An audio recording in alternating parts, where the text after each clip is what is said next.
त्यांनी असं म्हटलंय की वारीच्या पालख्यांमुळे रस्ता जाम होतो, आम्ही कधी तक्रार केली नाही याची, असं ते म्हणतात. अहो, दर शुक्रवारी जे गॅस सिलेंडर वरती येतात त्याबद्दल मग जे आम्ही वारंवार बोलतोय त्यावर मग हा अब्बू आझमी सारखे कार्टे कधीच काय बोलताना आपल्याला दिसले नाही.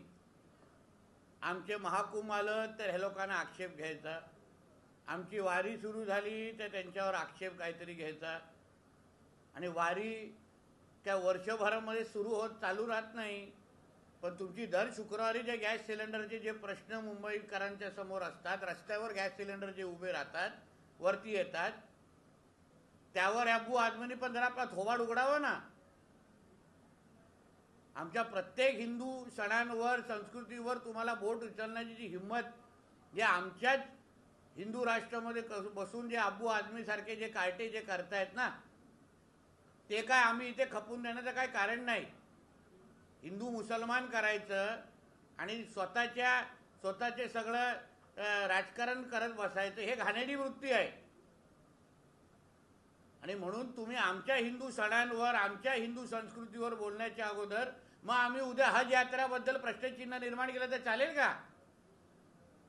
तिथे जे जे काही प्रकार ज्या कानावर येतात हज यात्रेच्या काळामध्ये, ते काय पोषक नसतात. म्हणून आमच्या हिंदू कुठल्याही सणांवर, वारीवर बोलण्याची हिंमत कोणी करू नये. वारी तशीच व्यवस्थित पद्धतीने चालणार. तुम्ही पहिले तुमचे दर शुक्रवारी रस्त्यावर जे काय गॅस सिलेंडर वरती येतात ते पहिले खालती करा आणि मग आमच्यावर बोलण्याची हिंमत करा. मालेगावचे काँग्रेसचे माजी आमदार यांनी औरंगजेबांच्या बाबतीत एक वादग्रस्त विधान केलं आहे. औरंगजेब हे पवित्र इंसान होते, टोपी शिवून ते आपल्याला उदरनिर्वाह करत होते. औरंगजेब हे सर्व धर्मांना मानणारे, सर्व धर्म समभाव मानणारे होते. त्यांना बदनाम करण्यासाठी, राजकारण्यासाठी त्यांचा नावाचा उपयोग केला जातो. मग अशा माजी आमदार असो की कोणी, हा जो औरंग्याच्या पिलावळचा राहिलेला कोणतरी असेल तर त्याला मग आता औरंग्याच्या कबरीच्या बाजूला झोपवण्याचे कार्यक्रम करायला पाहिजे.